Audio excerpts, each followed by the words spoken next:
If you're here, you've likely heard of massaging kale. Or maybe you're just a little curious. But what does it even mean to massage kale? Does it actually do anything? Does it make it taste any better? I've got answers for you, and I'm going to show you how to do it. The notion of massaging kale might seem a bit odd, but once you've done it, you'll never want to eat it any other way, especially if you're not a fan of kale. And my method of massaging kale is super simple. In about 10 minutes, you'll be ready to build your bowl with perfectly massaged kale.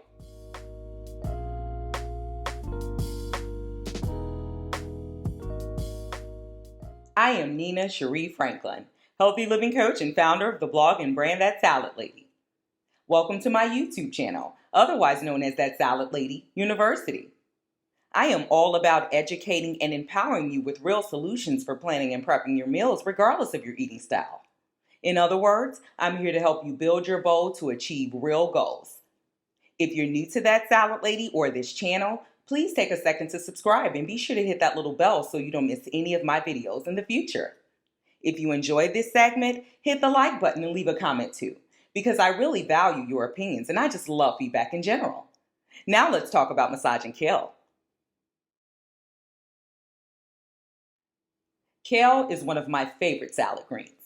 From dietary fiber to tons of vitamins to carotenoids and other antioxidants, kale just has it all. Now, I can eat kale every which way, but I generally prefer it massaged, especially in salad making. Let me point out that kale is nutritious whether or not it's massaged. Kale is not only among the top 5 suppliers of health-promoting antioxidants, but it also contains more vitamin K per serving than any other food in the world. Vitamin K is an important yet underrated vitamin that helps prevent heart attacks and strokes by preventing calcium buildup in the arteries. Not to mention all that fiber kale contains. That fiber provides good bulk, supports a healthy gut, and helps you feel full for longer periods of time.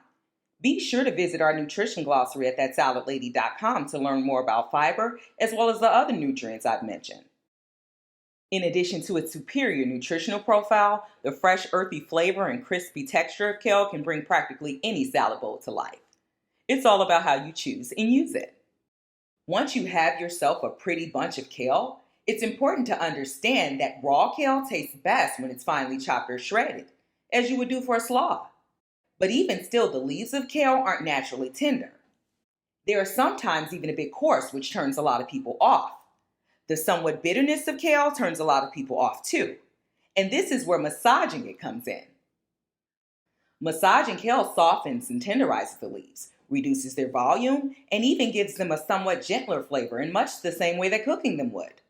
It's one of the reasons kale salads taste so good at restaurants. When kale is massaged, you'll swear it's steamed. Massaging kale is my go-to method for converting even the biggest kale skeptics into kale enthusiasts. It's actually the only way I can get my family to eat it. Now that I've told you a little bit about massaged kale, let's talk about how to do it. While there are many different types of kale, I'm going to use curly kale here, which is one of the most common types. Compared to other types, curly kale is relatively cheap and very easy to come by. Also known as common kale or common curly kale, it has curly, textured, bright-colored green leaves and delivers a somewhat bitter, peppery flavor. It doesn't take much to give kale a good rub down.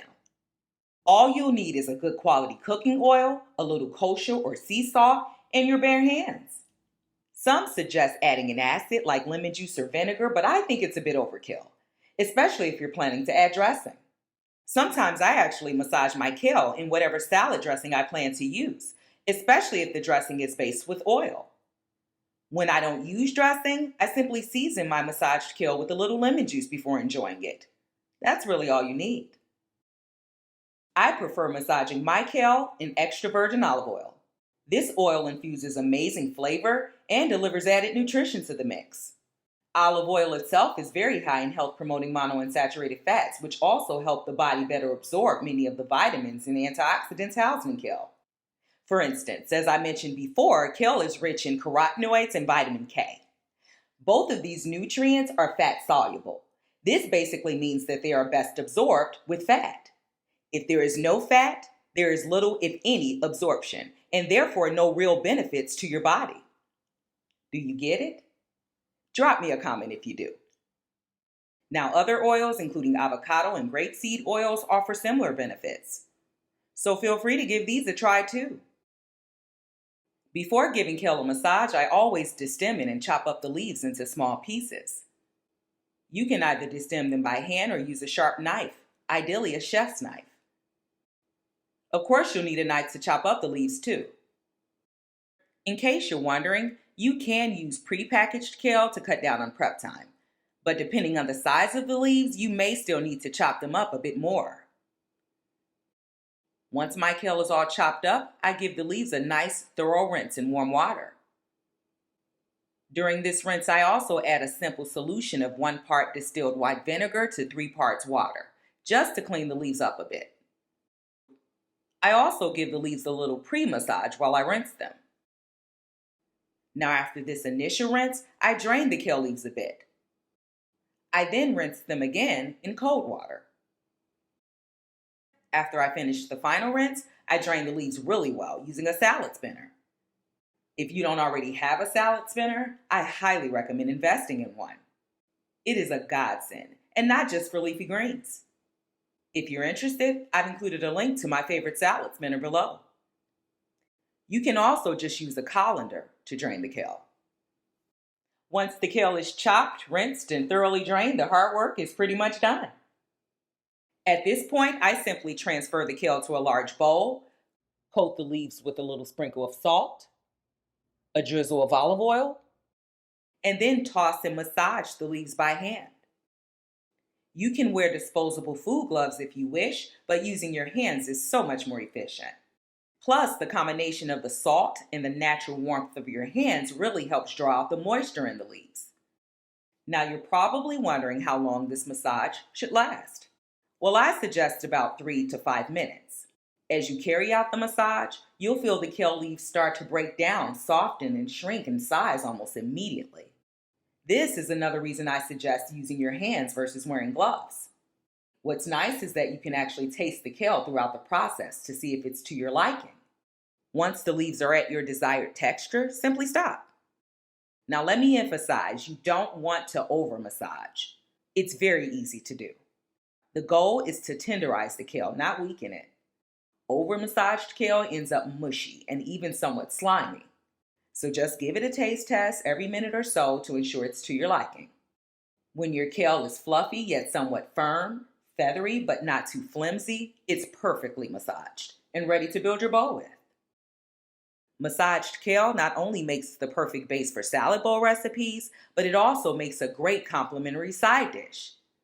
Just sprinkle on some of your favorite vinegar or squeeze in a little lemon juice and you've got yourself a delicious no-cook side. As I mentioned before, I sometimes massage my kale in whatever salad dressing I plan to use, as most of my salad dressings are based in fat. Remember, we want that fat. As long as you store it in an airtight container, massaged kale will keep in the fridge for a few days. Well, that's all I've got for you today. Thank you so much for tuning in. I really do appreciate it. And I hope you've learned everything you ever wanted to know about massaging kale.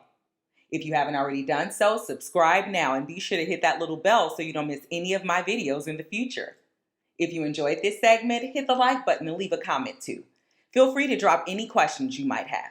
I'll see you next time. Take care.